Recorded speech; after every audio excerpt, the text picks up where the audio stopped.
Welcome to another episode of Cooking with Chef Bill. Today we're going to use Philadelphia brand cream cheese to make a cheesecake. Honey-made graham cracker crumbs make the best crust. And we'll use Breakstone sour cream, the real kind, not the light, even though that's good, but we're making cheesecake. Come on, you can. We'll make the crust in here, we'll bake the cheesecake in here. When it's done, we flip this lever and the sides will come off. I have the sugar, the breadcrumbs, and now I'm adding the butter.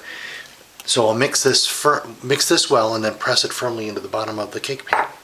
This technique, using the back of your fingers, will flatten out the breadcrumbs. You know, you can set your oven to 350, but unless you have an oven thermometer, you won't know what temperature your oven is.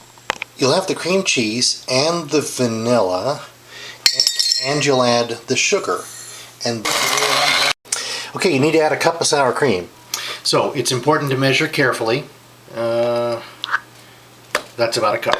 We're going to add the 4 eggs one at a time. So you add an egg and then mix it in. It's not a good idea to lose track of how many eggs. So what you notice is the oven is 350 and the pan goes in and we set the timer for 10 minutes. If I knew how to do that, I would be fine, but I don't. So set the microwave to cook for 10 minutes. Oh, I found out how to work the timer, so that's good. So one of the important things about cooking is be sure you preheat your oven. So one thing I do is I strain the cherries from the cherry syrup that comes in the pie topping. I heat the syrup on the stove with some pomegranate juice to make a POM cherry reduction. Okay, so the next step is to pour in the topping. We're going to bake this for 40 minutes at 350. So here's the difficult part. You have to decide, is this cooked enough?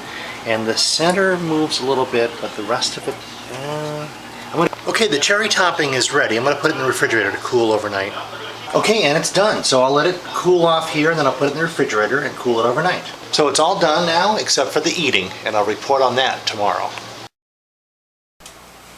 Okay, this is the cheesecake, and this is the pomegranate cherry topping. So Melinda, how is your cheesecake? The cheesecake is so creamy. I'm Chef Bill, and I made the cheesecake. This is what the cheesecake looks like. I think it turned out pretty good looking. It's a cherry cheesecake with the Philadelphia brand cream cheese. It's so creamy. By the good folks at Kraft. And honey-made graham cracker crumb crust. Honey-made graham cracker crumb crust. That's easy to say. I'm not a dessert person, but this is not extra sweet like most desserts are, so I'm really enjoying this.